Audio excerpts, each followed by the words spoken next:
call the meeting to order. Our city attorney, Jay Crowley, will be here shortly. He's running a little bit of time, but we can start without him. So we'll start with the invocation. And Joe, I'm going to ask if you would do us the honor. Certainly. Thank you, sir. Now, Please please stand. join me.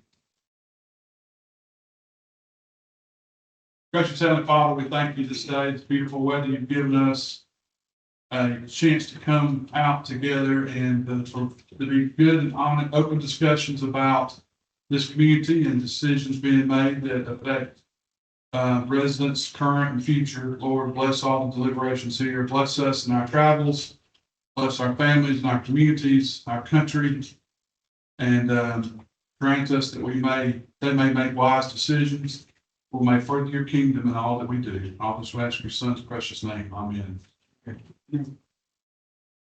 I pledge allegiance to the flag of the United States of America and to the republic for which it stands, one nation, under God, indivisible, with liberty and justice for all.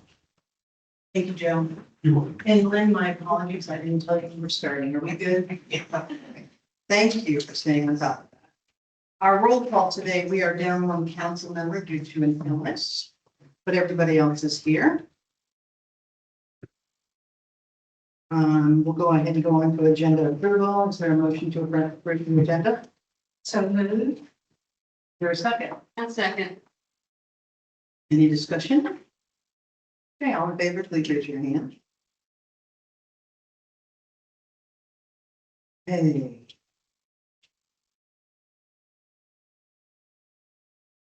I'm actually gonna have to, I was just Yeah. going to say, maybe I should. we're gonna have to rescind that. Yeah, please. Yeah. Do we open the meeting separately or can we, approve the agendas for both at one time? Now, the real question I have is agenda approval, old business, new business, old business. We need to make that change. I didn't notice that until now.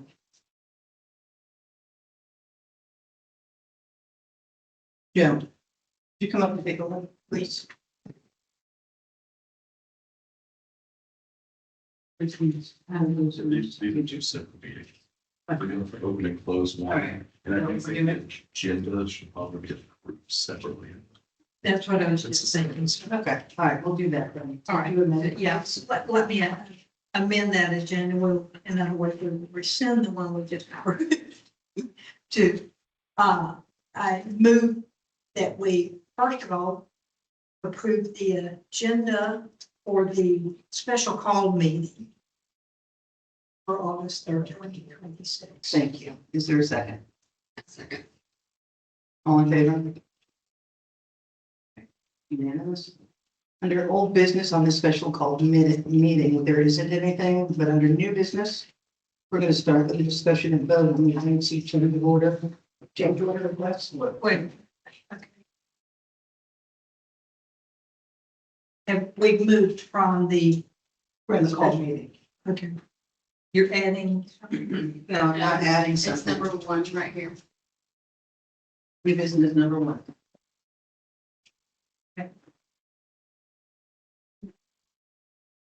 This is the call meeting. Now that, may I say something? Yeah, I'll look if you, because we have special call meeting here and then we. That is the next week. Ah, okay, thank you. Okay, we good? Yes. Okay, let's put that one to the side and we'll go ahead and continue on with the called meeting for today. Under new business was the discussion and vote on the IFC change order. Joe, would you come up and talk a little bit for us and share? So as we talked at the last meeting, we knew this change order was coming. We had a meeting regarding it, and we talked at length what was content of that meeting. IHC has submitted a time extension request of 128 working days or 179 calendar days. They also gave their reasoning, and most of it, they pointed to a sole source treatment plant supplier, the core. Water Technologies. Some of the highlights of their request, there was a delay of 64 days from the submittal for the review. The baseline schedule allowed for 23 days, calendar days for approval, which took 36 calendar days. And then that's another 13 days of delay there. Procurement of materials was originally projected on site April 1st, but the last update the IHC received from Evoqua is that they're scheduled to begin erection on September 7th, accounting for 82 days of delay. In addition, they have stated that the duration of the install and painting of the tank will be an additional 3 weeks or 20 days. All these together total 179 calendar days. Any questions for Joe? Please note too, on the change order, there is no change in cost. This is just for days. Making allowance for the procurement of the materials for the machine or equipment that need to come in to update and upgrade the sewer plant and the processing of waste material.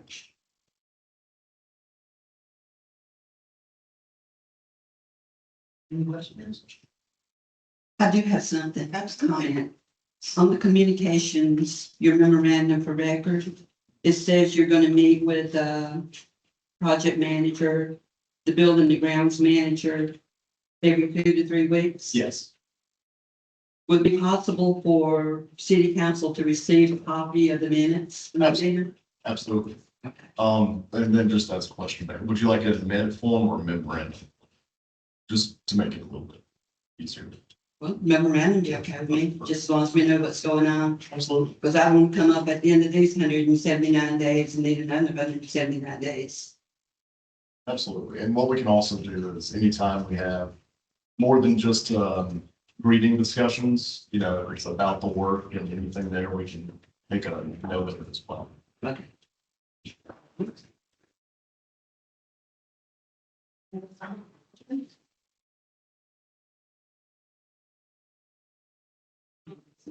No. All right, then I will ask for a motion on the change order request. Make a motion to extend the contract for the end date of January 6, 2027. I'll say. I'm gonna add just a little bit of discussion in his email or his letter for the extension request. He wrote down revised January 26th, January 6, 2007. Let's make sure we make a note on that that's actually 2027. We see that. It's prior to 2027. We need to make sure. Is there any other discussion? All in favor, please raise your hand.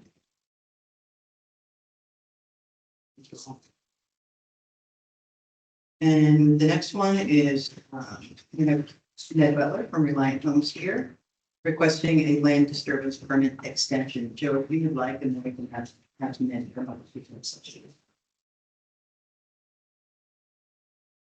We've been in communication with Vice President Ned Butler of Reliant Homes. They've requested an extension on their LEG. They've already been granted a 3-month temporary extension. But in this letter, they've explained why an extension further is valuable for them. So I'm just going to read the request out loud. Mr. Morris, please accept this written request for extension of our land disturbance permit for Stonehaven subdivision. Our current permit is set to expire August 2026. We could start this project within the timeline set, but it will cause us to be clearing and grading through the rainy months of winter. This will cause more chances of erosion issues on site that we would like to avoid. This will also cause more chance of problems with issues in the 2 creek crossings we will be installing. Our request is to extend the permit to March 31st, 2027, so that we can develop the site during the warmer and typically drier months. There is a fee attached and they are aware of that. The fee is $100 plus 25% of the permit cost, with the exception of anything that was for outside entities such as environmental things of that nature. Any questions for Should we ask Ned to come up? Ned, do you have anything in other to add or further? You want some explanations of some of the delays we've had. I'd love for you to come up and share that, please. So, main two things, main thing that has caused the biggest delay is the two creek crossings. So we go through the permitting with the EPD on the road control, we go through the permitting with precision planning. On the stream crossings, we have to deal with the U.S. Army Corps of Engineers, and that's a different animal. We have gone through 3 different designs of stream crossings with them. First, we did pipes because that's usually the cheapest option. That involved a lot of wetland and stream credit purchases, which there are none in our basin. So then you have to go to other basins, and those credits are increasing in cost exponentially. So then we looked at arch fan culverts, which is a big metal half pipe that you build an earthen dam over. So we submitted that thinking we would not have to purchase the credits. And they came back with temporary stream credits being required because we've been making 30-day or 45-day impact to the stream, which again was very expensive. So then we re-engineered our spans even wider, so there would be 0 impact to the stream and no need to permit through court. So that's where we are at this point. We can start the project. Again, if we do, we're going to have a money mess through January, pretty much December through February. So we're just asking to let us get to March so that we don't create an erosion nightmare. I have a couple of questions. Would us extending this permit affect any of the other permits that are already in place that you needed to be able to build? Do you have every intention of building this neighborhood? Yes. Thank you. Any other questions, guys? I've got it. My questions were answered Okay. in the project. Okay, with that done, I will ask if there is a motion to approve the request for a permit extension for Reliant Homes for the Reliant Homes Stonehaven subdivision. I will make the motion that we approve the Reliant Homes request for land disturbance permit extension as per the information we have printed here. Okay, is there a second? A second. Any other further discussion? No? All in favor of extending the permit, please raise your hand. Okay, unanimous. Ned, thank you for coming today. We appreciate it. Okay, we will go ahead and close out the call meeting. So if there's a motion to adjourn the call meeting. So moved. Okay. And then, is there a second? Second. All in favor? Okay, thank you. And we will make a motion to go into the regular work session. Is there a motion to go into the regular work session? So moved. And is there a second? I'll second. And all in favor? Please raise your hand.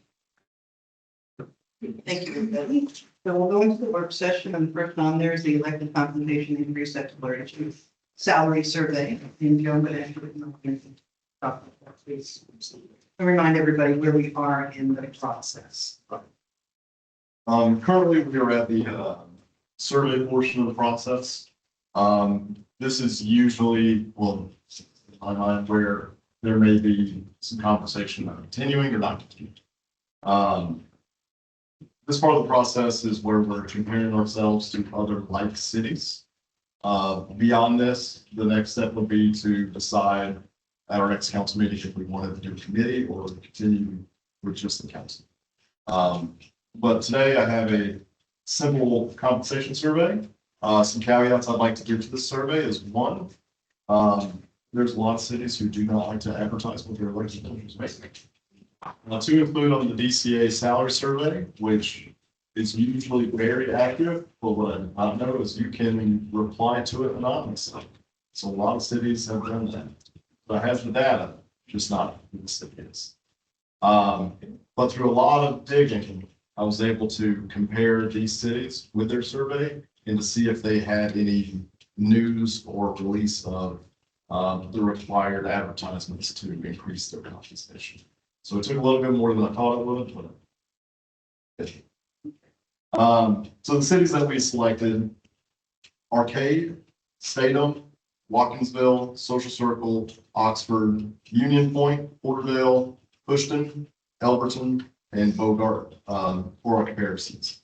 All of these cities are in our GMA region. So that's a, clear point of reference for being Metro Atlanta, cost of living, if they're taking that into account, and things of that nature. All the populations are relatively close. There is one outlier at almost 5,000 at Social Circle, but they have very similar scope, is why they were kept in here. There's only one city with no utility, but that's Bogart. Also no administrator there, but their overall scope is still very similar to what we do here. Property tax, there's only one city with no property tax, or two cities, Arcade and Elberton. Elberton is a choice of no property tax. Their utilities compensate very well to not have property tax. Because they have a unique utility where they sell internet. And then on here, you'll see the council salaries annually and the mayor salaries annually. We use the median to try to control those outliers on some of them. And then for the basis, this is just for an extra point of reference. Some of these do go, most of them are salary based or monthly in pay, but some of them are per occurrence of meeting. And those two are Union Point and Arcade. But as you look down at the numbers, so for council, the minimum was 1,200, the median 4,650, and the max at 12,000. The COPA ratio for that is at 1. So a COPA ratio is us compared to the median salary of the range.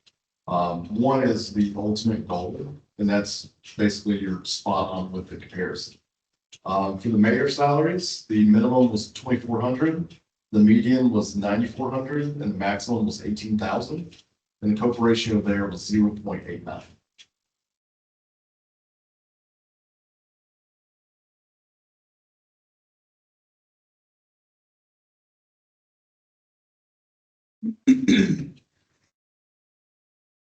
I have a question. Absolutely.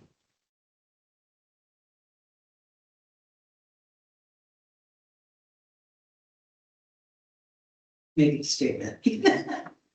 There is really no way to compare using numbers what one council is going through or doing or engaged with as compared to what another council is doing. I'm curious, I think all of these towns that you've mentioned, or cities, are well established. As compared to us, it was growing.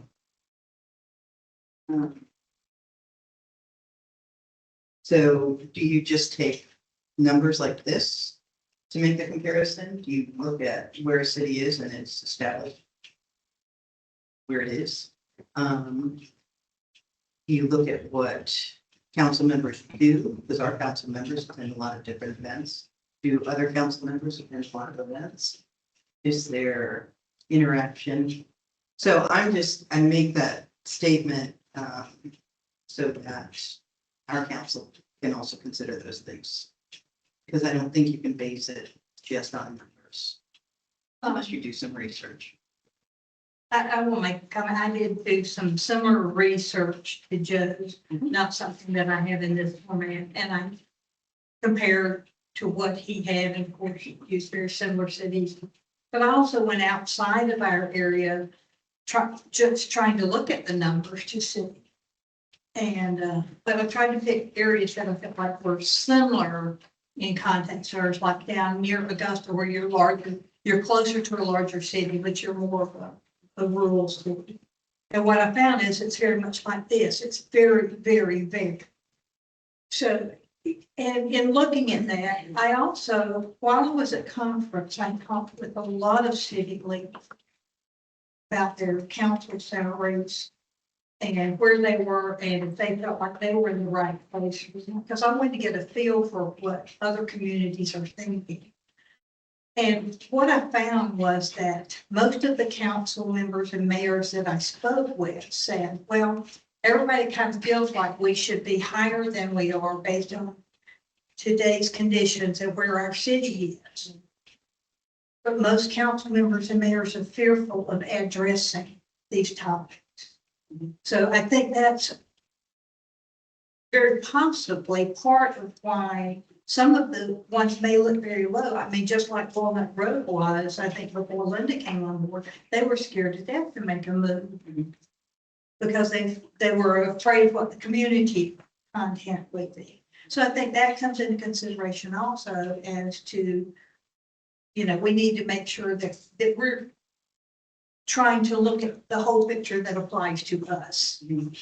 Just like you said, many other factors of what's required or what's needed to be correct. And we are getting ready to not explode by any means, but yes, we were just here with Reliant Homes. That's going to increase our population by a sizable amount, and that's not that far away.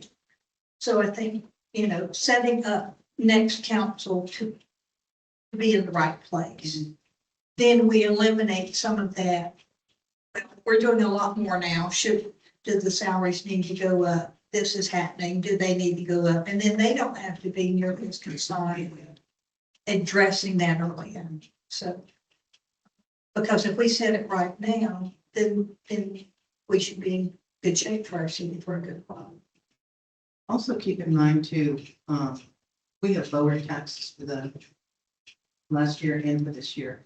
If we were raising taxes and asking for council salaries to be compensated more, I would be very uncomfortable with that. Exactly. Very uncomfortable. I don't ever think we should raise it and then also raise taxes. But due to the work that's being done in the office and by council members and myself, we've been able to lower taxes for 2 years in a row. This will be. And keeping in mind that is our intention every year, is to lower the taxes if possible, barring outside influences. So I just wanted to make that statement too for everybody. If we were to raise taxes, I would not be comfortable with even discussing this personally. I agree with you, and that's why I think now is the right time for us to have that really hard discussion and maybe a hard decision. I'm sitting here going, okay, I don't want people looking at me thinking, okay, she's trying to give herself a raise, because that's not my goal. I don't know if I'll be running next time or not at this point. My goal is to see that the council will set up a good position, and that doesn't mean just for council salaries. It means across the board for everything that we do as a council. At least my goal while I'm here is that we set our city up for future success. So I also think that is pretty incredible that we hire a city administrator and we're still able to decrease taxes. There's a lot of work that goes into adding employees and still being able to decrease taxes. we've added, as of this year's budget, we've added a position for accounting Right. and a possible additional, Another 0.5% right, for code enforcement.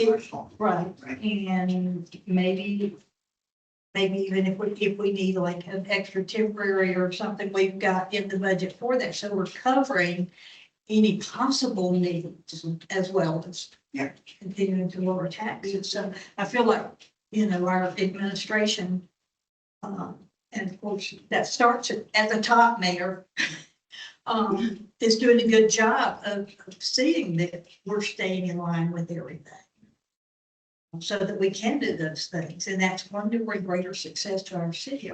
Is there any other comments? Well, I would like to say that we have done a lot of work a lot of improvements at the top. We've added positions in administration. We haven't done much for public works. We need You need to look to the future there. When we add to the population, when the city grows, work grows for public works. They're the first ones that's going to feel it. And we need to consider that before we consider any more administration moves or pay increases. I think we have considered that, and we've tried to stay in line with the needs of public works with our budgets. Well, we got a new truck, and we got a new lawnmower, and we have pay raises in the budget. In the building. We have various are there. New vehicle in the budget. We have New benefits. new benefits, we have, improvement of the facility. Yeah, and it's not, it's not just for. But we've added people to the office, but no people to public works. We still got 3 people, which we've had for years. Well, let me ask this question. Have we had a request for additional employees for public works at this point? Joe, I'm gonna let you talk about that because we've had this discussion about the future and I'm sure you've had these discussions with Brad, our public works manager, about the future and the number of people that are going to. So one of the big things for public works is scope. There's a lot more that I think eventually we can do in public works, such as, small amount of road work. Currently, the scope of public works has been operation of the sewer plant, cutting grass, pulling weeds, right of ways.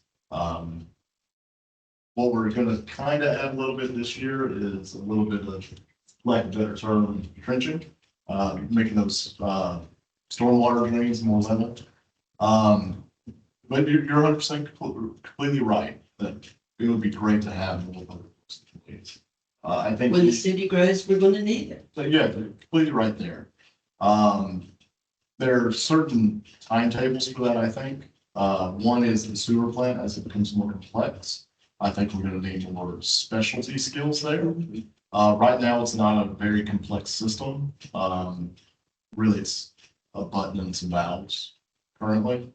Pretty complex. Well, I did very similar work in the Navy, and if I can learn. Come on now. But right now, the complexity isn't that great. In an ideal world, yes, we would have more employees currently. However, I don't think I'd be able to fulfill 40 hours for it. But as we do grow and take on more responsibilities, in the very near future, I think that plan's going to take a long time. So we're gonna wait until it grows and then add, but we're gonna increase administration in anticipation to the growth.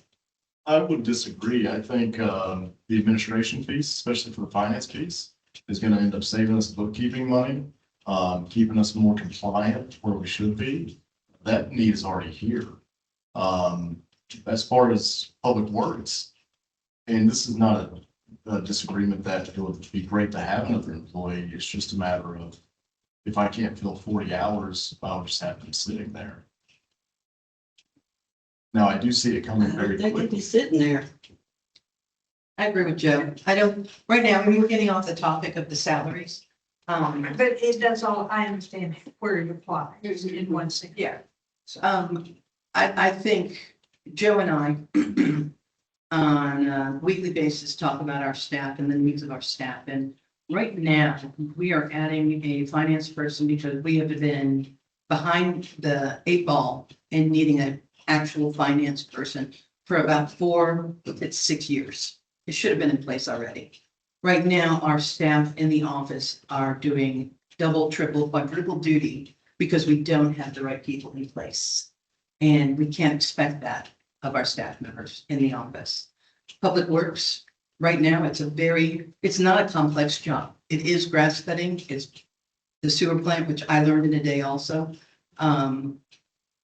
It is that type of work that is maintaining the city, along with some little things. It's not the type of thing where our staff in Public Works are highly trained or carpenters, plumbers, or anything like that.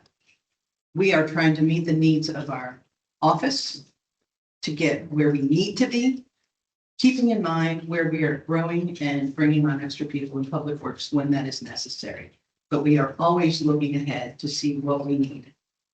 So I can reassure all members of council that they are not neglected. Their needs are being met. They have the same benefit package as everybody else. And they will continue to do that. And Brad fortunately is a great manager, and he is very much in communication with our city administrator, making sure that his staff members are taken care of as well as the rest of the city staff. So I do understand where you're going, but I want to reassure you that we are looking to the future and we are looking at public works as well as the rest of the city. Yeah, and I know for my part, like when we did this year's budget, I did take into account what are we gonna need for this year versus a year from now? And certainly Public Works and other departments are in that mindset of, okay, we need this immediately, which I consider this year being our immediate needs. What are we gonna need the following year and how is this going to affect that? So I look at a budget from that standpoint saying, okay, I see, we're actually in pretty good shape right now, the way we're set up. And yes, I could see places that we could have even possibly reduced the budget, the millage rate consideration a little bit more for this year, but I also took into consideration what's going to happen next year. So I don't want to reduce too much and maybe be off. And then suddenly we're having to go back up next year. I want to be in a position that we're continuing to reduce each year while continuing to add things like the needs of public works for anybody else. So I feel like we put those things in place properly at this point, that we, in other words, Linda, that we do have what's going to be necessary as those. And if it becomes needed earlier this year for some specific reason, then we start looking at where can we adjust this year's budget to accommodate. Before I kind of get back to this, I just want to clarify a little bit of language. Complexity is not equating to difficulty. Public works is still a difficult job, and I don't want that to be misconstrued. Complexity. I agree with that. It's 100%. definitely a difficult job.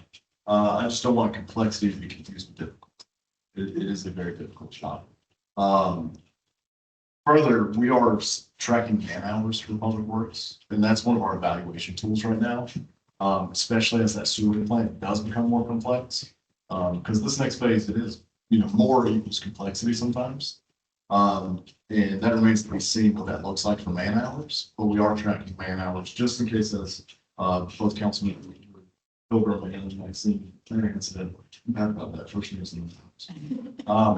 Sometimes it's the first name out there and sometimes it's the last name. But we are tracking that just in case the need arises sooner or as an evaluation tool for the future. So we are tracking man hours, and that's something we in Brad has talked about. And also salaries. We've talked about that repeatedly as well. So those conversations, I do want to assure you that you are taking that very serious. As far as the elected compensation, a couple of things I wanted to add to that was, one, no one knows the elected officials like the elected officials, right? What you're doing. We can add more data points to help with those decisions if you would like. One of those being committees. Our city, there's very few committees to make determinations and recommendations. We have planning and zoning, and that's really the only active committee at all in the city.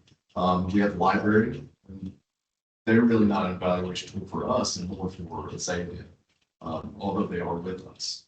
But as far as the complexity of the sewer plant, parks and recreation, things of that nature, we don't have those set up, so it does increase the complexity for the council. So that's an evaluation tool we could utilize. One thing we'll never know the answer for is ever placed on any other city. That's going to be more of a personal or political question that I think council will have asked for themselves. But this is just an evaluation. This is not a telling you this is where you should be. I think it's a deeply personal question for council.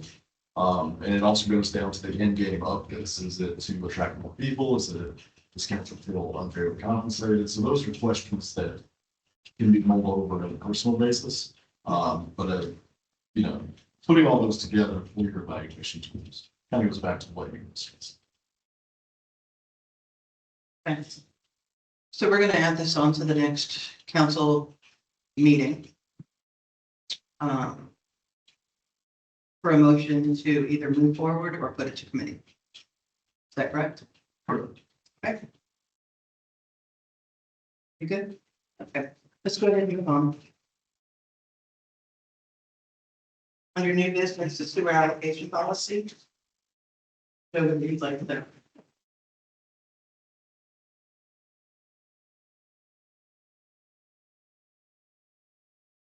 The bottom one. So as I'm sure every council member has had questions asked to for the last couple of years, it's allocation. How are you allocating the available sewer?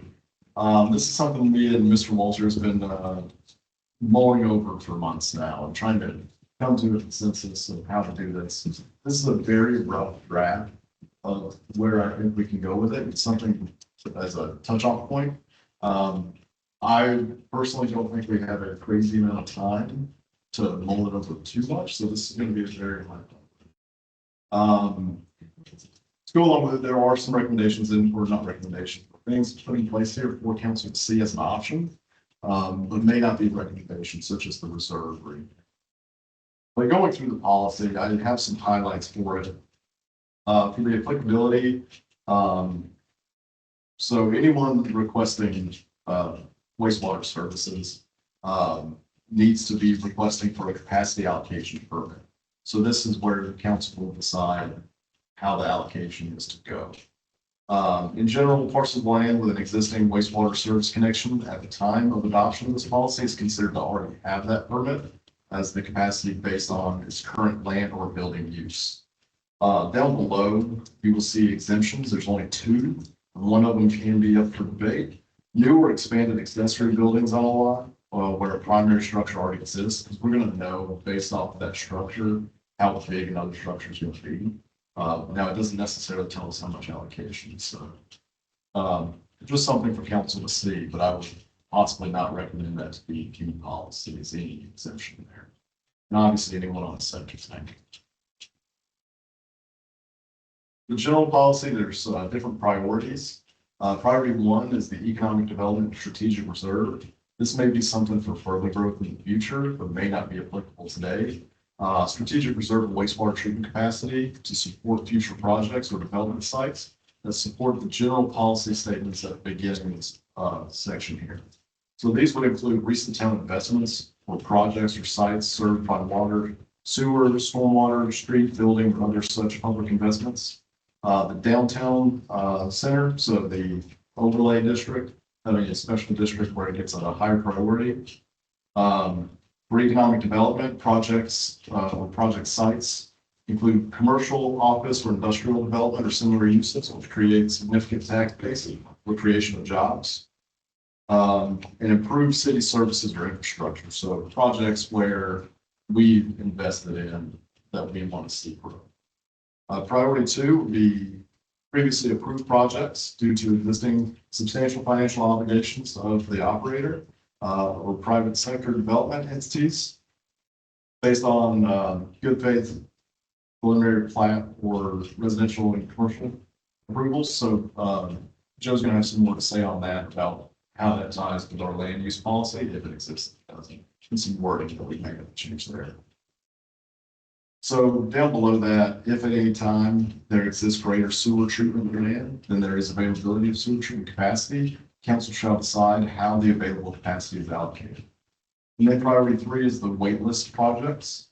So these are projects that have been approved for the site plan, but have not been awarded the land disturbance permit or notice to proceed. Down below that, we have the procedure. So it talks about the reserve. In here's just a very generic idea of 20% available. That would be very high for our current capacity and restrictions. But below that, the city shall allot from the remaining amount 30% to residential, 70% to non-residential. Obviously, this policy can be changed as circumstances change. But currently, I think that may be a route that we want to look at. It's 30% residential, 70% non-residential. Mixed use projects may be allocated using allocation from both non-residential and residential allocations. So that way we're not throwing it money to all commercial or all residential and taking the full allocation.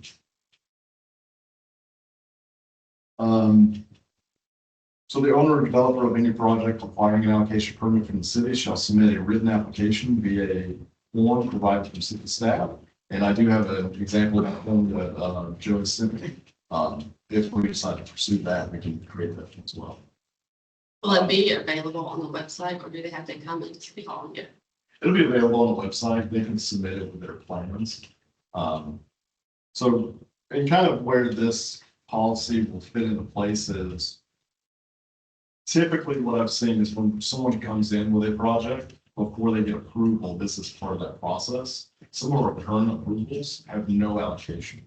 And that's where we're seeing this complexity right now. Is how are we going to allocate with projects that are already approved? So now we have more than one developer waiting on these things. And that's where some of the complexity of our situation compared to if we had no approvals come into play. So below that, every 6 months, we'll update the capacity available. What we're seeing in flows, if we're changing any ERUs, things of that nature, just having a better eye on what's being utilized. The city will continuously track allocation reserves granted and the amount of capacity available. Available capacity also does not mean automatic approval from anybody on the waiting list. It still falls into those priority categories.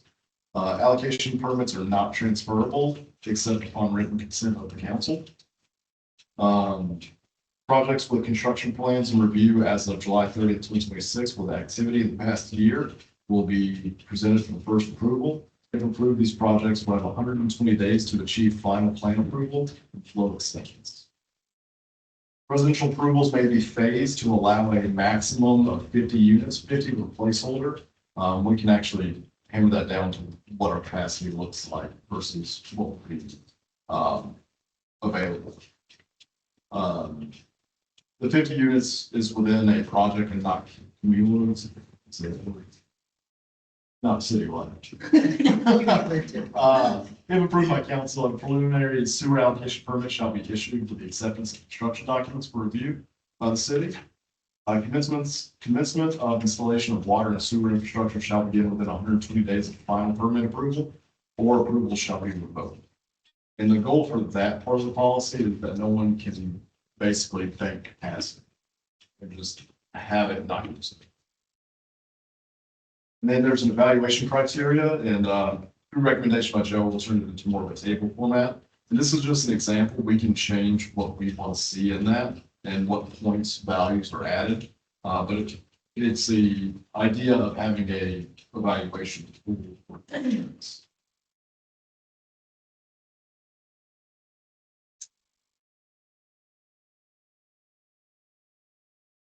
Okay, I've got some questions. Absolutely. All right, thank you.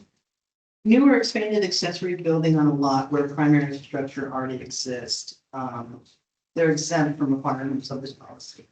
Do we need to specify that if it's under, because I mean, if you get a permit for an additional structure and it's just a shed, do we need to say if it's under a square footage, or do we need to clarify that as long as they don't need any sewer capacity? I think if, well, the reason it would be in here is if they would need sewer capacity. So say someone's doing a mother-in-law suite or something like that, as one toilet. We can classify that any way we'd like to. Residential and commercial would be a very tough sell right now, because if you have a 16,000 square foot building, and someone puts a 15,000 square foot building next to it as an accessory, that could be a lot of sewer capacity. That's just exempt. This was more to show that that's a possibility for growth in the future. What if we have more capacity, and that's something we don't have to keep an eye on the, at the 1,000 gallon level. Currently, right now, though I wrote it in here for it to be seen, I don't think that would be good policy to have any exemption for accessories. Okay. Yeah. Mayor, if I may. Yeah. If it doesn't, but I assume that your zoning ordinance and building ordinance and the limitation on that accessory building. It does, size. it does. So it's not gonna be, you know, they put another house back there, it's probably gonna be, it's a 1,600 square foot, it's probably gonna be 400 or less, I'm assuming. Yeah. So you're talking about one toilet. That's something to keep in mind. It's not to get away from the exemption or anything, but I assume that there is some building restriction on accessory. So, Is the qualification for having to tie into the sewer still in place if you're within, yes, That would be a separate policy if Okay. you want to change that. that's still in place? Which we can do that as an intended. Okay. I think that line's a little bit too loose if we're going to include that.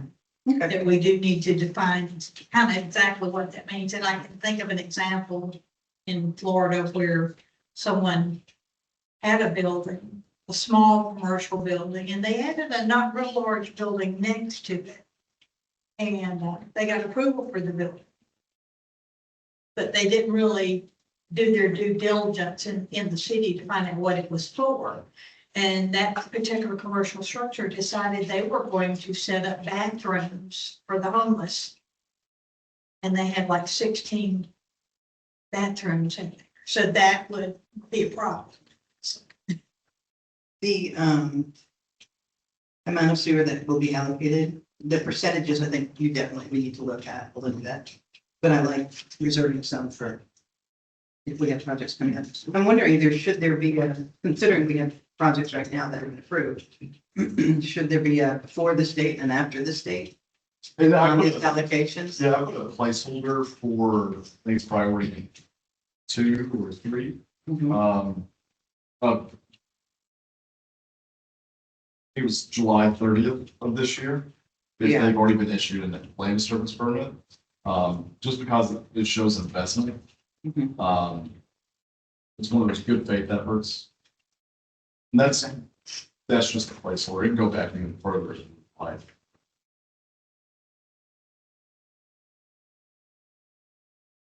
So it's July, did you say July or December? July, and so It'll be projects. July of this month on the last day of the month, they would have to have building plans in.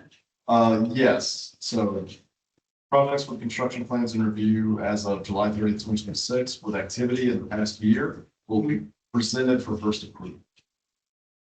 Construction plans, that's not LDP, land disturbance, that's construction. Right, that was somewhere else where there's land disturbance. Yes, So they have to get an allocation permit and then they can get a land of service permit, correct? Right, so that's just the overall plan, so it'll go together, so. As an example, say we have, strip of land available. In our current process, we can approve someone just to go ahead and start. They could build everything up and we say, we don't have capacity for it. So then there's just 4 empty buildings where there's nothing there. The goal of this process would be, as they come in, they know they're gonna have allocation right then. Or at least some phased plan. Because that's what's kind of been an issue for us right now is we have builders wanting to build or people started that have no idea what sewer capacity they're gonna have. They can drastically change the plan from what we've approved to what is realistic. Application permits are not transferable except upon written consent of the council. What is the thought process behind that? Say I come in telling you I'm gonna build, apartments. And then I sell that land and then what we've already paid for the allocation. And then the next person comes in with, even smaller apartments or not even apartments, with some kind of commercial idea. In that vein, he could have that allocation just gummed up, even if council does or does not.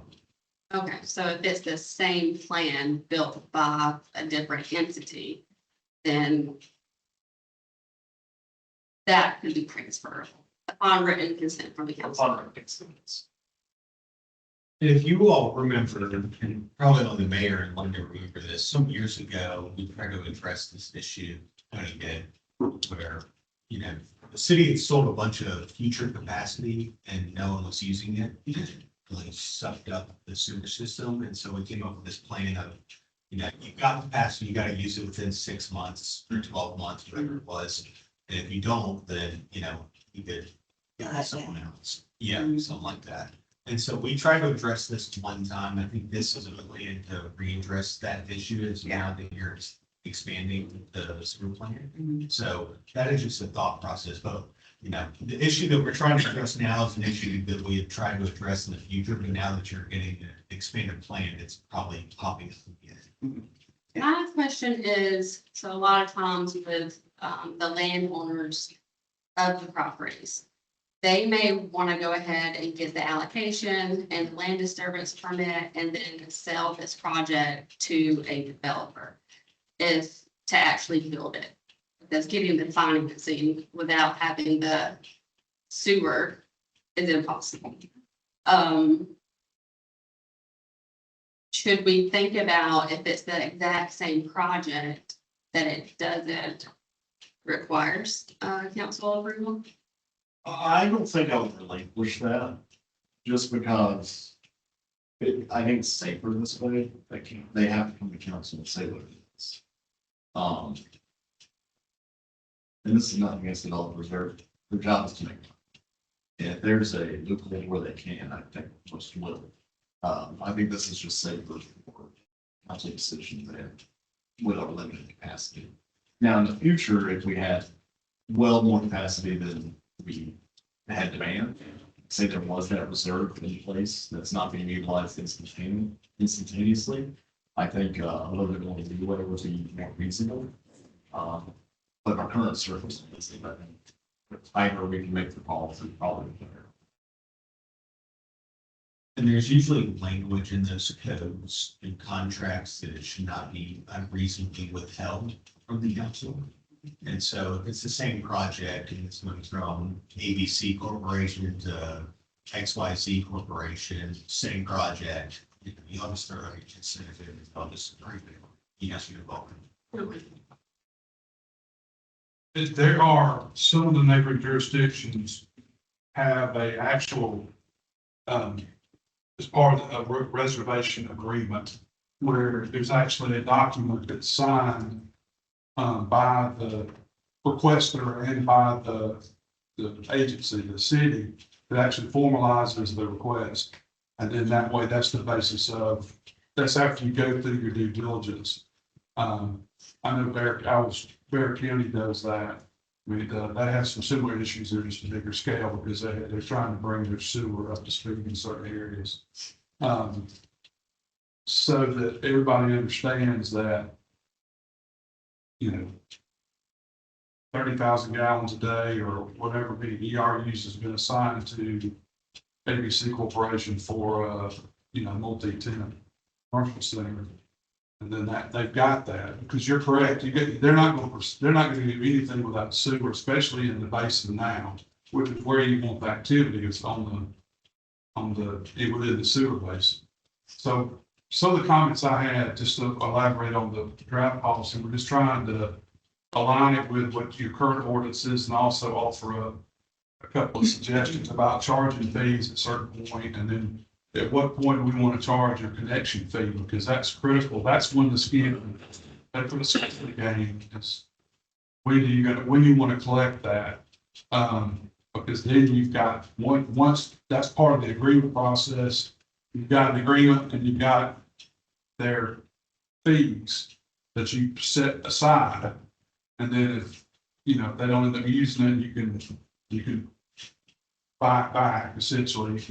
Or if they, you know, there's a couple of those things I just think need to be sort of sussed out, but just based on what the comments I get, I know Joe gets, there are people sort of eagerly waiting on the completion of the plant because there's another 50,000 gallons there to, and also I think we may want to include an option to make sure there's a buyback. It's not specific in the new policy. They can give up their right if they don't develop it, but there may be a time where the city may want to, if it's just sitting there.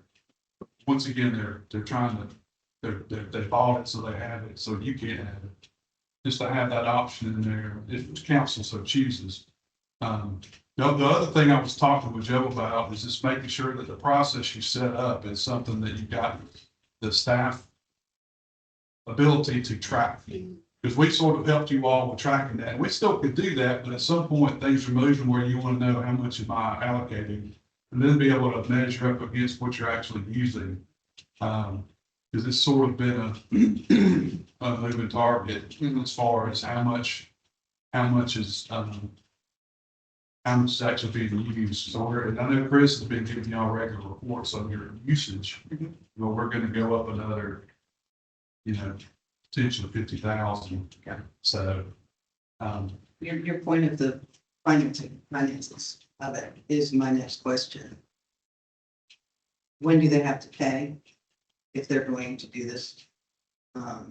If they're gonna apply for it, does it go into a separate account and sit there? Do we buy it back at the actual rate that it was bought?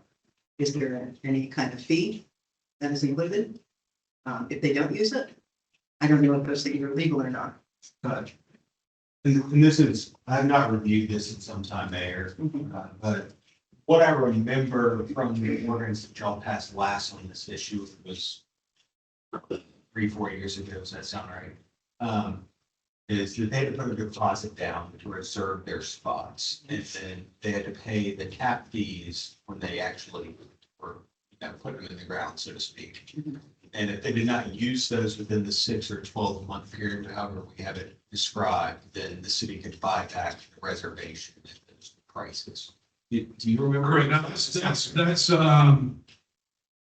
I don't have the file, but that's a pretty accurate. Yeah. So what my suggestion to Joe was that when they apply, like most places, you have to get capacity letters, just pretty much anywhere you do that has a utility. But they would make an application, and they should pay an administrative fee for that with the application to cover staff time to review it and determine it.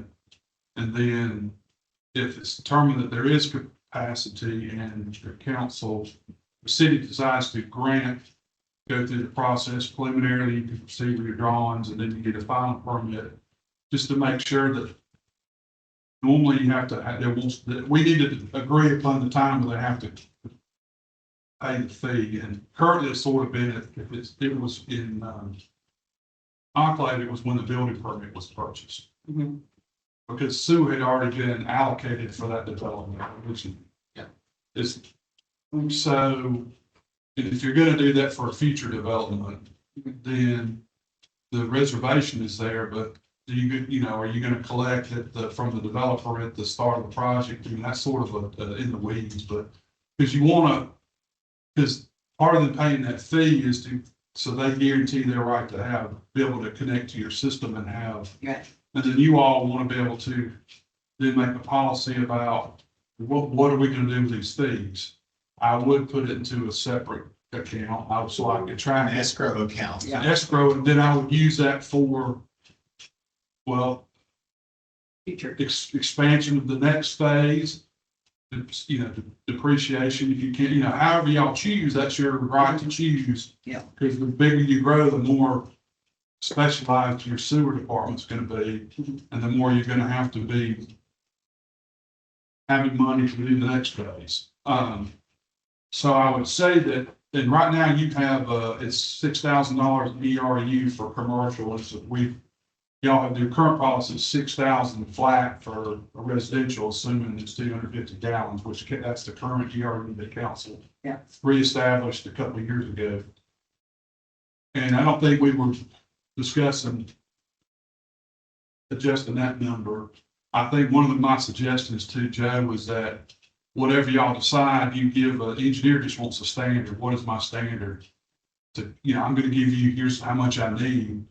And then we were suggested they use one of the accepted standards, either Gwinnett or DeKalb, is here's your sheet. Yeah, we have Gwinnett's. Right, so you send that back with those numbers. Don't just, or 10, well, you can use other ones and get, I mean, you can, if finagle it and try to get there if I know, you know. But what you all really want is a truthful, how much do you want to, how much do we want to accept from your development sewer? Because we have to treat it and dispose of it and, do- you know, we have to do that. And then we're gonna charge you a fee for the end user, but we're gonna charge you a fee up front for the right to connect. Yeah. So just to make sure that they're truthful in that, so that you don't end up over allocating and then you have an emergency and then Right. you have issues with your plan. Because when you over allocate, I think this is what we tried to do a couple of years ago. Yeah. People think they have capacity and they don't actually have capacity, so. That could be a problem. Yeah. Yeah. I definitely want to. And you don't want to do that. You want to be upfront with, I think, upfront with people who want to be in the sewers, because, you know, before long, you're gonna have someone on the west side of town that's gonna want to invest over in that side, and then that side, you know, that brings up other issues related to it, but it's all about your end treatment capacity, besides all the getting the sewage to the plant, you know, which would be a wonderful thing to be able to offer that up for you all. As long as, I think from an end user standpoint, the developer can understand, what do I need to do? What do I need to, what fees do I need when? And then, you know, what are my likelihood of getting that? I think if we could clarify that as in the policy as best as possible, that would be very helpful. And just looking at Barrow's policy here, they also have, they won't allow transfer of reserve capacity without their permission. Now, it may go through the departmental or the county manager level, but they also have a buyback, and they have, theirs is a little bit more like 2 years. They have, and it may be as this grows, you may be able to take that window and expand it, but for the time being, you know, what you really want are customers to help. Yeah. To make the plant function and to be able to pay your debt service and have enough that then you want to be able to go, what's the next step? Right. That's right. Okay, thank you, guys. That's somebody in the comments. Wait, and I feel like I'm backtracking a little bit, but for my personal sake, and this may sound weird to some people, but I would like more with the definition of what constitutes a service connection. And that's actually in like the second paragraph, but what I'm after, Joe, if this helps, is a service connection when we've got pipes sitting there at the corner of their lot, or do they actually have to have a connection where they're in the usage capacity? We're talking about for the exemption part right now. It was the very first exemption that you've been allocated for the sewage connections. I'm like I said, I'm kind of going back to the beginning here. Yeah, so that's where that is. So for this part, and it may just be for usage orders. That would also include anyone we've approved a project for and given allocation. So I think there's only one right now that would really fit under, and that's probably the county park. They have allocations that it's unutilized right now. So we have to still maintain that idea. Bear with us. Let me read this again and maybe rephrase my question for what I'm looking.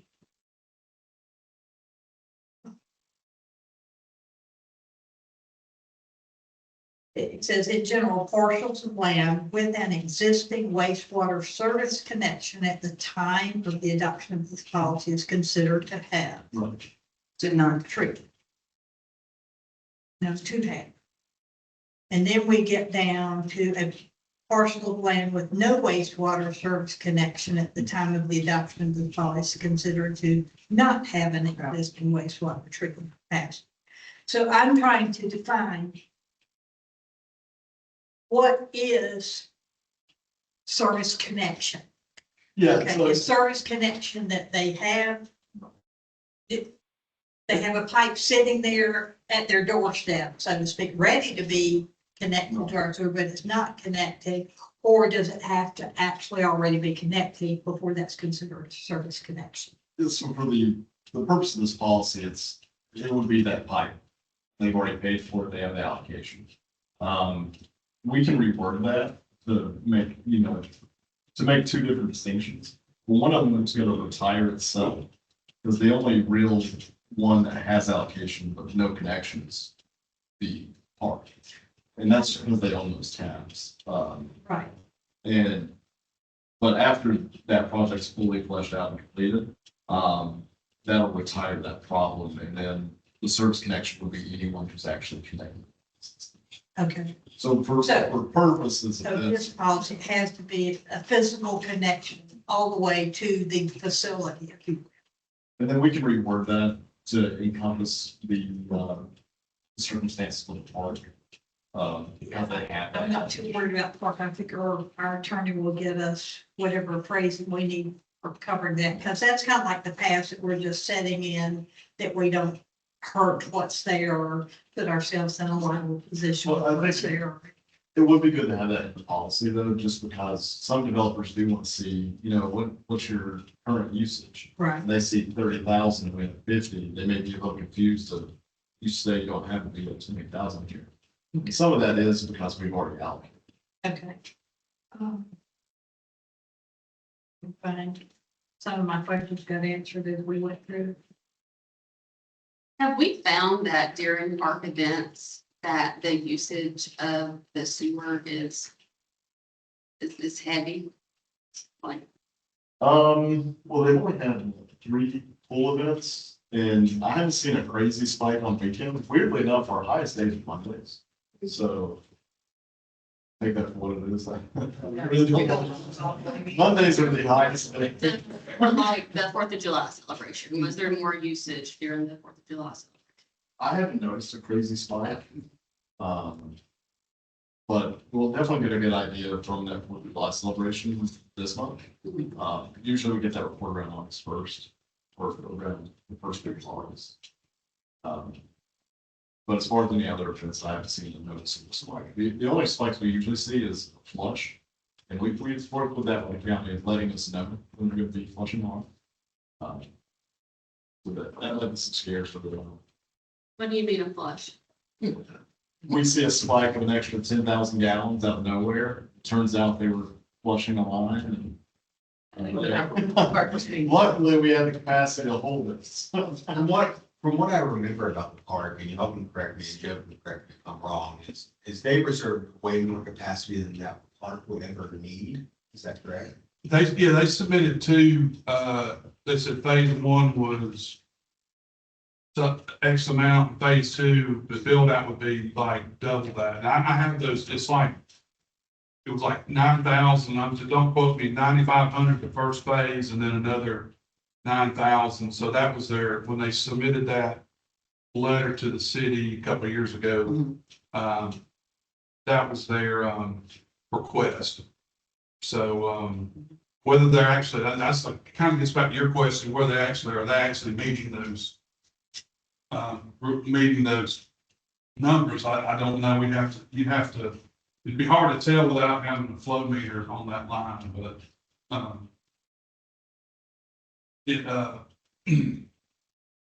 that's something that could be discussed, with them. If they aren't actually producing that, you might be able to, policy wise, take some of that capacity and transfer it or free it up. I don't know, because we don't know yet. You'll need a year's worth of data to be able to tell what, but I mean, I had an engineer, professional engineer that calculated and submitted. So I believe those numbers were valid. And I don't know their bill, I can't recall their build out schedule now they completed their initial phase, it's operational, and then they're gonna Start the second phase. they're starting the second phase. So In the near future. in the near future. Yes. So But what I was getting at is there some extra capacity there when the park is totally completed? That either the county's just gonna waive, give back to the city, or Mr. Butler and let they still feel like they have rights to it, then have that discussion with them too, but I don't think that's the case, but I think there's some extra capacity at that park Okay. facility. Okay. Now to allocation. So, and these are numbers that I've not heard floating around too much prior to now. Our numbers were quite different. So if we take 20%, basically put it on hold for the city or whatever, then we're down to 40,000 gallons, if I'm doing the math correct.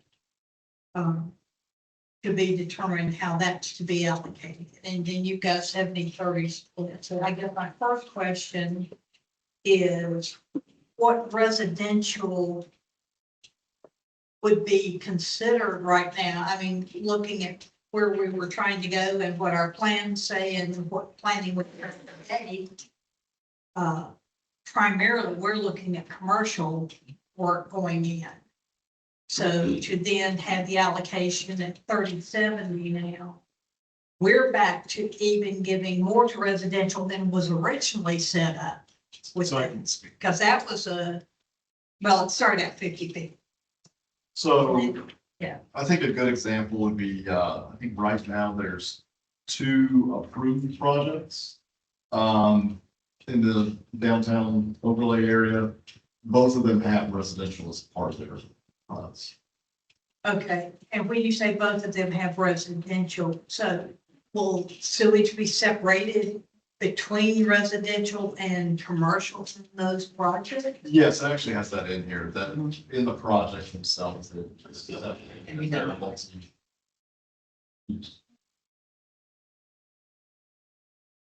I mean, I didn't know how that would work. So That way, we don't approve, say, a PUD, and then it turns out to be one commercial location with like 2,000 gallons per day usage, and then Within the residential. 60,000 gallons per day usage for all residential. Yeah, I guess in my mind, the residential type buildings with the living quarters above they still, in my mind, classified as commercial for this purpose. So I guess that's what's confusing me a bit. Gotcha. Yeah, they would be separated for application. Okay. Then that makes more sense to me, because I was thinking, we don't have anywhere to be putting any massive residential. Right, and they'd say take the most commercial. So for instance, a couple of apartments would take more than more than a clinic. Yeah, but I don't, other than like the single apartments that we've approved. Well, both of those that we've approved have a residential and commercial. But not like an apartment building. Well, the first one has definite couple of levels. Like 2 stories of living in lots. That was that first one that was brought to us by Benchmark.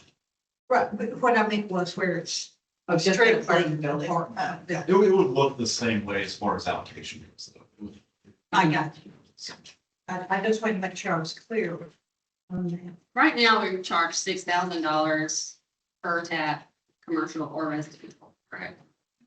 6,000 ERUs. Right. So for commercial permit, it would be 6,000 times how many ERUs? State need. But y'all currently charge splat 6,000 for residential. So if we have 50,000 gallons and our ERUs are 250. And I think I heard that the city is holding 10,000, is that what I heard? Well, I mean, 20%, that's what that would be to me. So that leaves 40,000. 50,000, so 20%. Currently, we have 30,000 daily. If that's what you're asking. Unless. That would be my situation. Yeah. That's what I'm talking from the map. Yeah, so I'm just saying that for 20% would be 10,000, so that would be 40,000 left.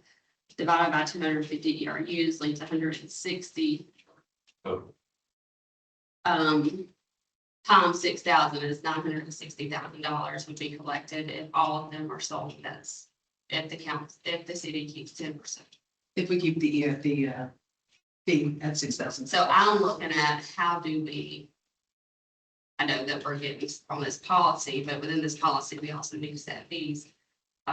What is the plan? Obviously, we need more sewer. 50,000 gallons isn't going to be enough. So how I'm looking at how can the city collect more money so that we can move on to the next phase. But I would like to point out something that we haven't talked about is monthly making decisions.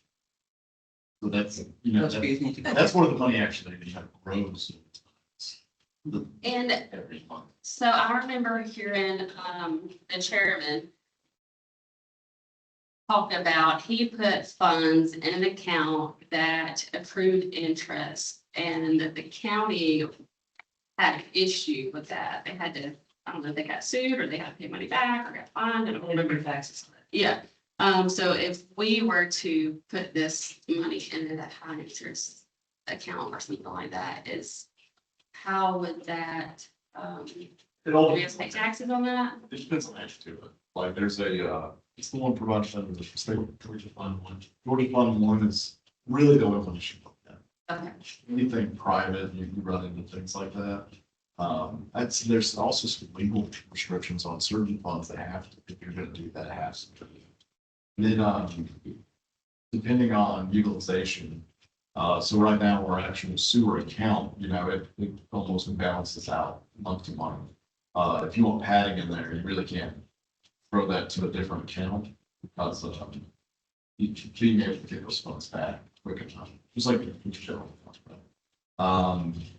Now, if we're talking about from the fee standpoint of being able to buy back and things like that, I think that would be more of a fiduciary. Like an escrow would be more of a fiduciary account. It's just a placement. Holding place. So I don't think those can actually go into a high yield. No. It's my knowledge.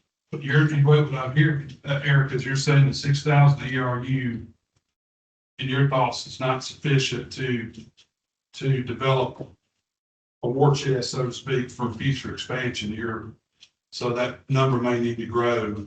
Right. And so, Because if I remember correctly, I want to say for the next expansion, it was over $3 million. Way over, Yeah. yes. way over. So I guess, Joe, is 6,000 the requirement that you've seen? Where does that rank? I have seen, fees way above that, depending on the jurisdiction. At some point, you're gonna have to study it and be able to take that fee and rate it against like down in Bryan County, you back up, they had to go up way up on theirs because of all that work at the meta plant. They were like, commercial was like $4,000 plus the normal tax, then they went up to like 9,000 an ERU. It was, they had to increase their significantly because they were way behind on trying to expand their utilities. They have water and sewer. So here, I must say I wasn't involved when that number of 6,000 was set. I know, so there was some thought behind that number. I just, to get that number. So it wasn't. And that was what, maybe almost 15 years ago or so, when that was set. So it may have been. Set pretty much based on what was standard at the time. So from time to time, that does need to be addressed because it's part of that cost. Like in my community, we have a connection fee, then we have a capacity recovery fee, which we have to revisit that because that number is 20 years old, but Right. there's a price to physically connect to the system. So, whether they do it, the building sewer's got to get to the lateral. So there's a cost there and the most recent developments, the engineer or the contractor has made those connections, brought the lateral up, tied the building sewer. So your forces haven't had to do that. Down the road, you may have them to do that. And so there's a cost there for materials and labor and aggravation. But for this case, if you're trying to take part of your fee and make sure you're building up your reserve, your funds to be able to do the next project, you have to be careful that the fee is not so overcharging in other words, it almost has to be proportional. Like if I buy 20 ERUs from the city, I reserve that, then my fee should be probably equivalent to that cost and, you know, just making sure that city's not charging them more than what is equitable. Okay. I'm not trying to generate Yeah, more work, but I'm trying to explain that We we, can't increase it so much. What you charge has to make sense with what they're. Right. so there needs to be somebody would need to do some calc. You could do a similar to your salary survey. You could look at other jurisdictions, say, what are your fees? Give me a second, I can tell you what Winders are. Because they have different fees for different sewer rates, because they have their. So they're, real quickly, for Winders case, for 4-inch sewer stuff, they charge it's a minimum of, for 4 inches, 5,000. Part of that's the tap, part of it's what they call the system development charge, which is the kind of paying back into the future. Except But this is right at 5,000, but if you need larger stuff, it gets significantly larger because they have a lot more industrial growth there. So if you need an 8-inch sewer, that's probably, you know, it might be into back in the hundreds of thousands. But for like a residential sewer, it may only be 5. Now, they're much bigger systems, so don't, but I mean, I could talk with Joe about giving y'all some comparisons. The main thing is that they have other charges if if the pump stations involved, which I don't think they're quite there yet, but the main thing is that there's a charge to actually connect, and there's a system development. As long as you have a basis for how that's established, I think it's defensible if someone asks you, why is it so much to do? Well, because you're buying capacity, you're reserving, you're gonna buy it and use it, and then we're using those funds to build the next phase and to make sure that our plant operates correctly. Will the additional 50,000 gallons increase, man hours at the sewer plant? Like a substantial amount? So that's gonna remain constant. I don't think so that much. But though it's a bigger plant, the operation is the same. Now, say we somehow figure out how to go to the next phase, that's something we're gonna have to seriously consider because we'll have to take on more in-house, more specialized skills. I'm pretty sure we have to start doing some lab work with that. But currently, the only extra work is just how to turn around the heads. So actual maintenance work there. That's also where they're tracking man hours, is to make sure that we're not seeing a huge labor growth just from this expansion. That's also why side-by-side was purchased to make the job faster. And we're also looking at different ways to get around that, like what kind of herbicides can we use? Just different methods of trying to reduce the actual physical labor on it. Not to mention that the sewer plant brass, the A fields are now cut by the company rather than our guys that do it. I have a question, maybe a weird question, and maybe y'all have answered it and I missed it somehow. But in the allocations, I mean, not the allocations, but the tap fees. If we've got, say, I'll just use one building right now. We got one building that's got 2 apartments above. Are they going to be paying like 2 residential tap fees and a commercial tap fee for the retail, or is that all encompassing in that one tap? No, that's 3 different things. It's for each entity. Well, that's what I'm saying. Yeah. Will they pay You're talking about one building. one building that has, say, 2 apartments and a retail down on the main floor? Would that be 3 tap fees, or would the tap fee be 1 tap fee, but then you're gonna, of course, have 3 separate buildings, so to speak? Correct me if I'm wrong, Joe, I think that would be based off an ERU calculation, right? Right. So Yeah. if they would have to do some study, we would have to do some calculations. So if it's 2 apartments and 1 retail store, maybe it's 2.3 ERUs. Or Okay. whatever. They pay the tap fee based on that. They would have to submit, their request for capacity, the calculation, and then somebody would verify against it, and then that would be what they would pay. Yeah, So see, you're not trying to, but it might be one physical connection to the system. Correct. Maybe it's one lateral, it's as opposed to three, which would you prefer? But it would be, the fees paid into the system would be the three. calculate all usage from that building. So it might be 2.5. Correct.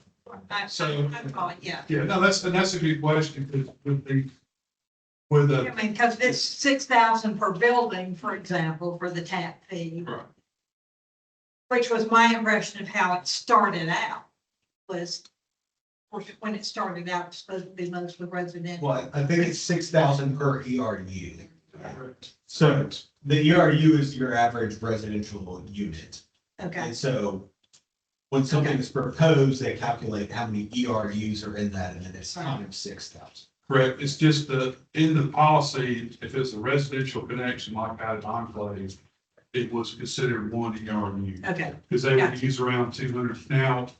Now, if they use more than that, your sewer bill reflects it, Yeah. but that was right. without getting, because then you get into the weeds about, but from a commercial standpoint, is how many ERUs are you Okay, going gotcha. to All right. Are you Yeah, I going just wanna to make sure we're put into covering our it. system? Right, so your Not costs are missing covered. there.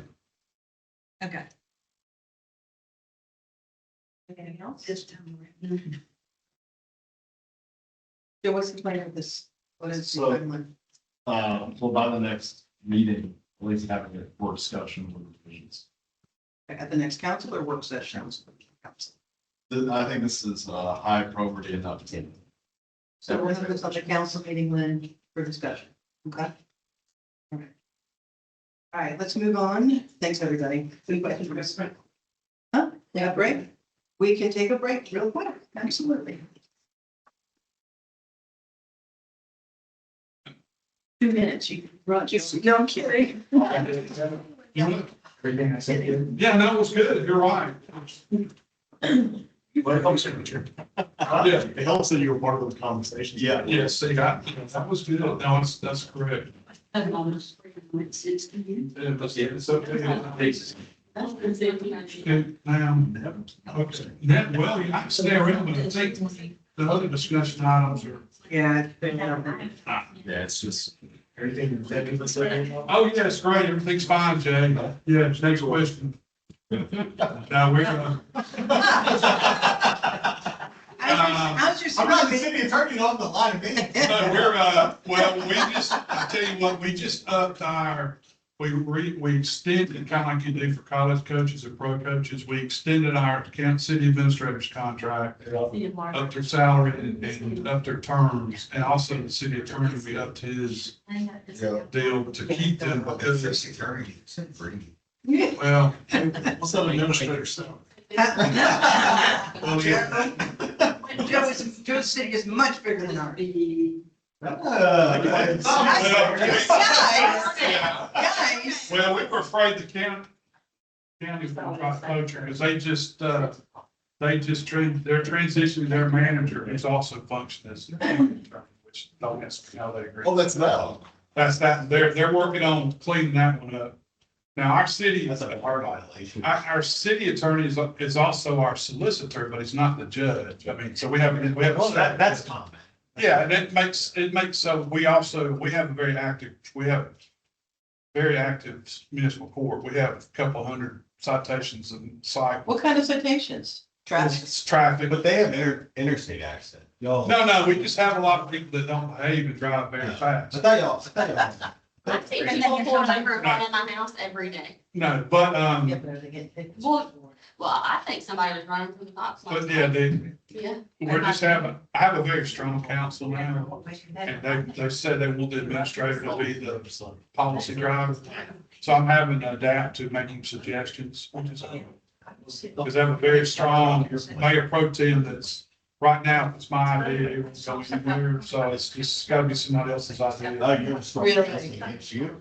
Do you have a good Well, relationship? they're not against me, in other words, they're flexing their muscle on them.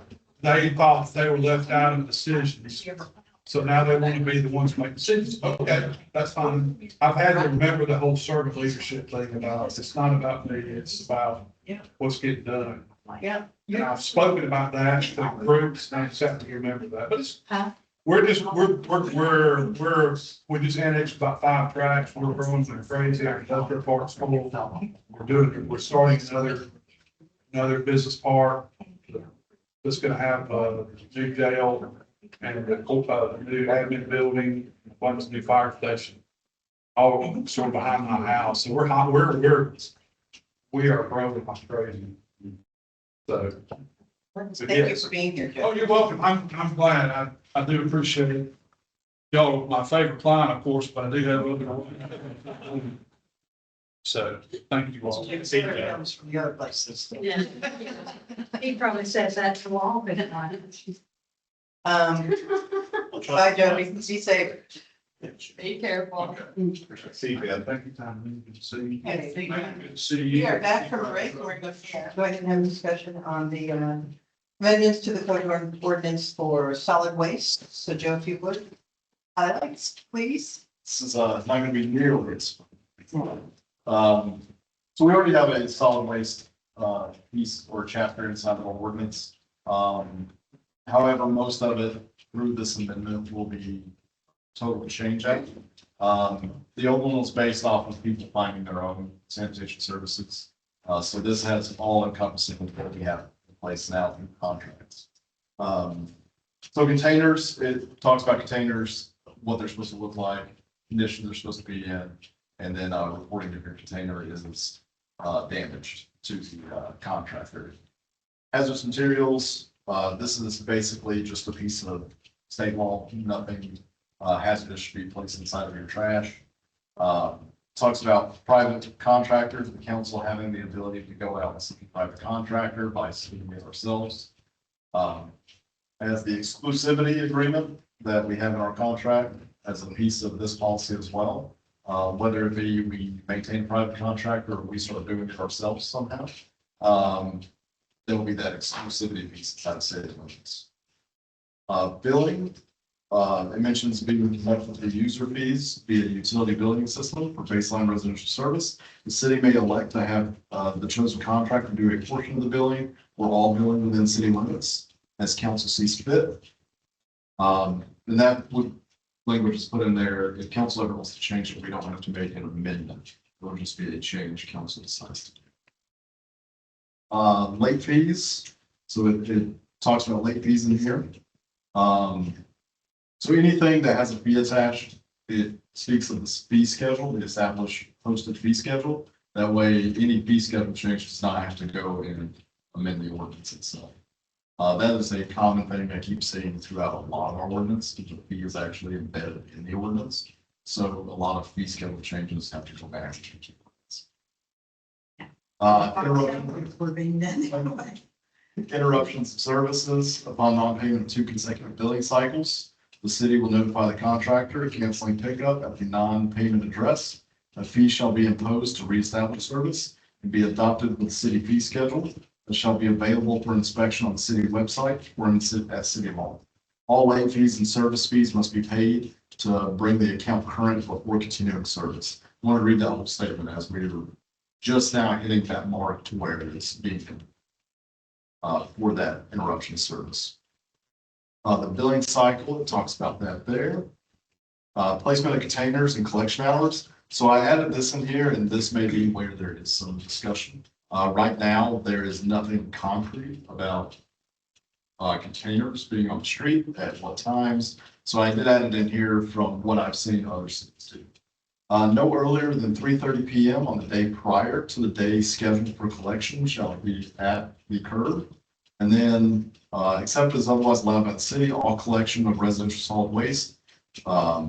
Each designated residential service provider shall perform between the hours of 7 and 6:30, Monday through Friday, or Monday through Saturday if a holiday is impeding that. Each residential unit shall remove or cause to be removed the residential solid waste storage container or cart. and the residential recovered material storage container, if applicable, no later than the day following the scheduled date.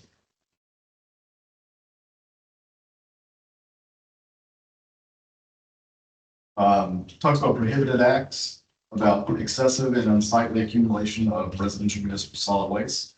This verbiage comes straight out of our code enforceability actions.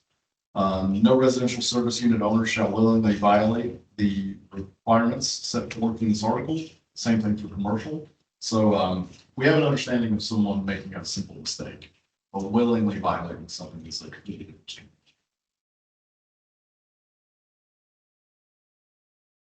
There's an article in here about scavenging, and then violations and enforcement. So this article shall be enforced by any city employee or representative designated by the city. Enforcement authorities shall include the power to determine compliance with this article, to investigate complaints of violations in this article, and to pursue violations in city and municipal court. I have a couple of questions. If I can tell my type of bird.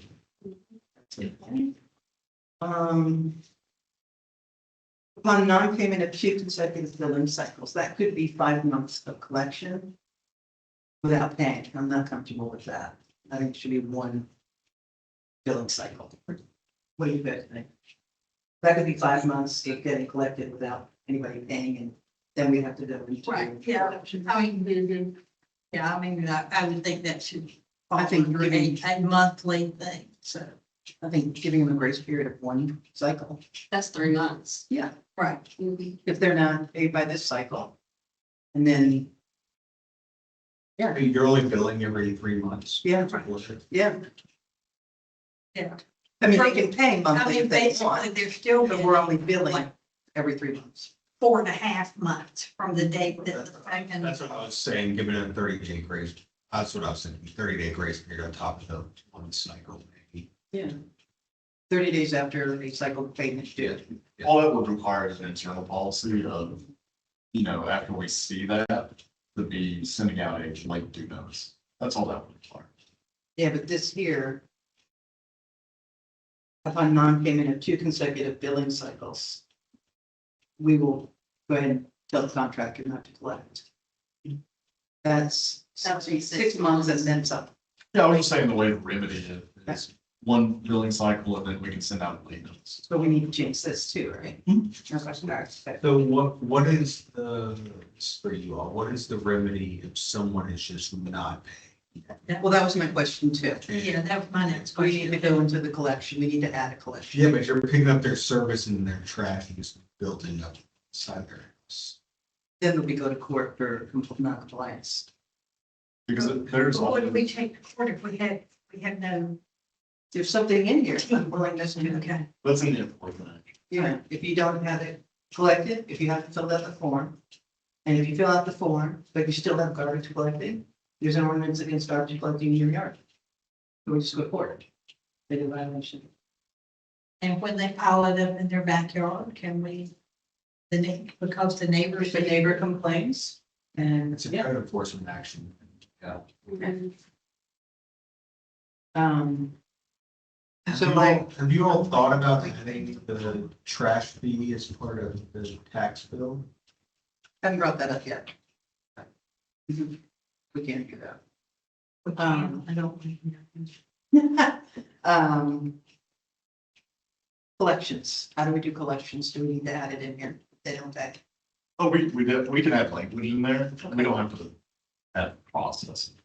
Okay, let's add language in there for if they don't pay, how to recoup those funds. I know this was brought up before, but like when somebody closes a real estate deal, their water bill has to be up to date, like that's part of the closing documents. I would get the city's trash bill to be part of, It's not our problem. It's up to the homeowner and the new owner.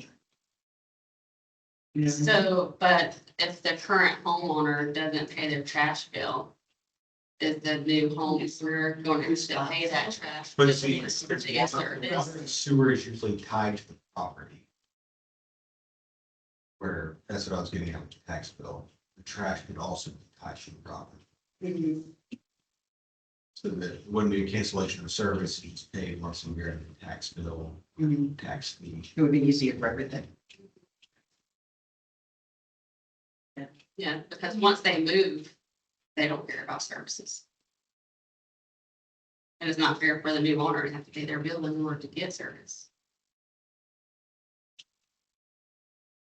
I see what you're saying, but. But as part of the tax bill, it will be paid Yeah. at closing because of the taxes are paid.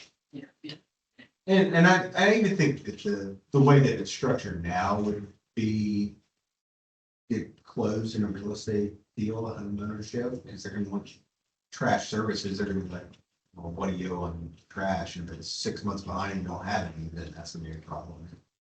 Closing it should get stuff in that, it's outside of the city's issue, but.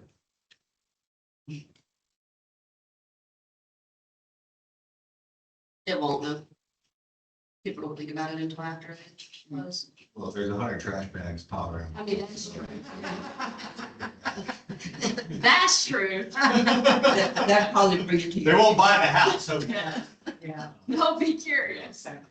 They do fight because they think that they're not gonna have to pay somebody else's trash bill, they just have to pay trash. And in the past, it was set, I don't know exactly how or if it was legally set up, but if, like with tenants, if somebody moved out, it was the, the owner still had to pay it. It's still up to the owner, even though the owner had it set up that it went to the tenants. expense. Yeah. An example like that, and he was called. Yeah, complicated. But is there any penalty for not paying the bill? If they haven't, is there any financial penalty or? Just late. They have the late fee. And the well, that's not. But the late fee, if it's not being paid, the late fee's not gonna be paid either. Until they, Well, you still pay that second send back and pay to get the garbage one. Goes back to the collection part of maintenance. if they just start hauling off that, until we force the issue, and then they say, well, I'll just haul it off myself. Then they have to fill out the form. Then it goes to collections and what they have. They, you say they have, I'm saying, what if they don't fill out the Don't form? just go to collections. And it's the law, it's going to, it's an ordinance in place, that's the law. I realize it's law, I'm looking for teeth in them. That would be the teeth, there's. One is the fee if they want to reestablish service, that would be the penalty there. If they're just hands up, I don't want it anymore, but they've had service to the next, say even one billing cycle, then it goes through whatever the collection process is that we determine. So both of those happen. Okay.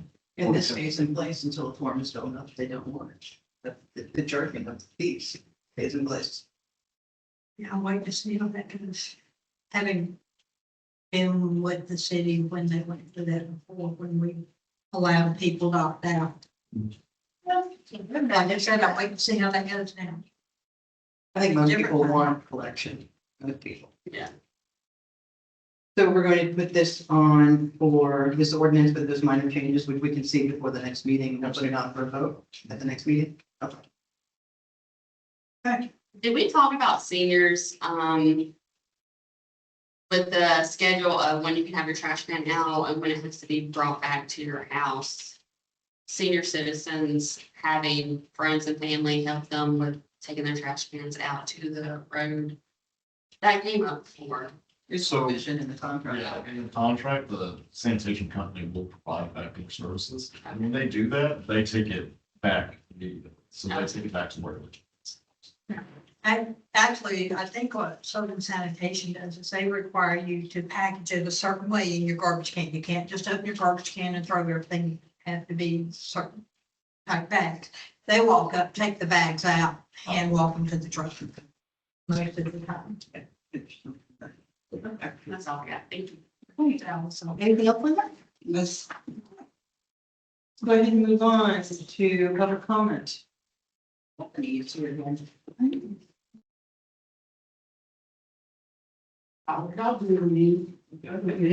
my name is Stephanie Francis, and we really want this art project underway. we don't get this locked in as far as like the start date today. Ms. Webb will not be included on her curriculum for this year.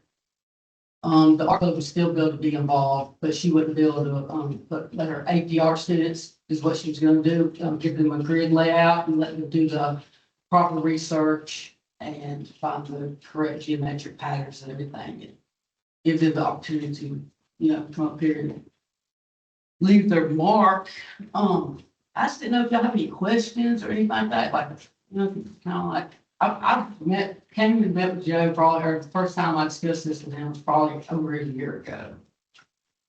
And I feel like I've been like put off, and kind of like excuses, you know what I mean? And every time I have an excuse, I fix it. And it's just, I just feel like I've been put off. And I received the email this morning at 9:50 saying that y'all wouldn't be able to put me on the agenda for today, which I do understand that. Y'all have a special meeting and all, but I just wonder, what do I need to do to try to get this set in stone and get started on this? We need, like I said at the last meeting, we need to have a meeting. We did not set that up with you. We did not reach out to you in an email. I know the phone number today didn't work. So my apologies on behalf of myself and Joe for not getting out to you. We can't set a date today to get it onto a school agenda. But I know Joe, when he spoke with you this morning, he said, let's get together on Monday or Tuesday. At 9:50. Like, you lose the board meeting started. Please, well, I don't want to say that we're putting you off because we're not. But we do have a lot of other things that are going on, but like I said, I do apologize for not reaching out for today's meeting. The best we can do is go ahead and talk on Monday or Tuesday this week, if you let Joe know what time. Please understand too, we can't just. Let's do it. It's not how a city works. I understand that. And so let's have the meeting. Let's talk about this. I've already spoken with Star about American Indians and Native American Indians but let's sit down and talk, and like I shared with you in the past and I've shared with Star, it has to be about the city of Walnut Grove.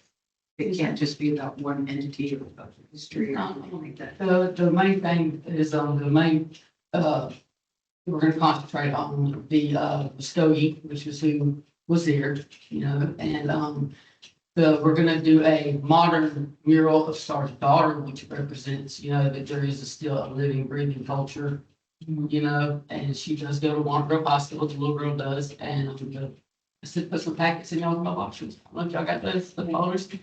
And for that, started doing like a traditional prayer dance. So the mural was going to be done like in a modern concept to, symbolize that there is still a living, breathing culture and it is still here, and just that they need to be recognized for that or whatnot.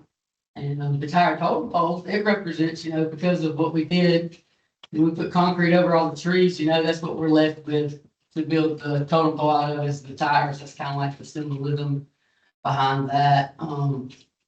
There's just a lot of heart going into this. There's a lot of people that want to see this happen.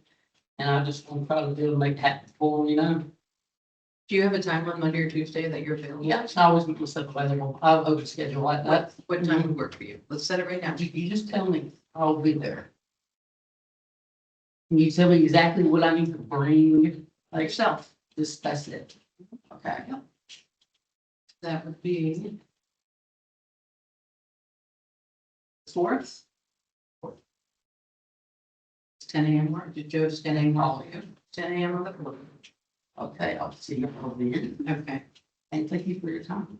Thank you, sir. And I hope we can do this, even if it's not all of it, just to, and I'm all game for the mural on the barn, game for that. I just want to try to get this started first because that'll put it off for another month to do that first. Okay, thanks, guys. I appreciate that. Thank you. Thank you. Okay, we don't have any executive session, right? No, okay. Is there a motion to adjourn? So moved. Second? Second. Linda, all in favor, please raise your hand. All unanimous. Okay. Thank you all. Yep.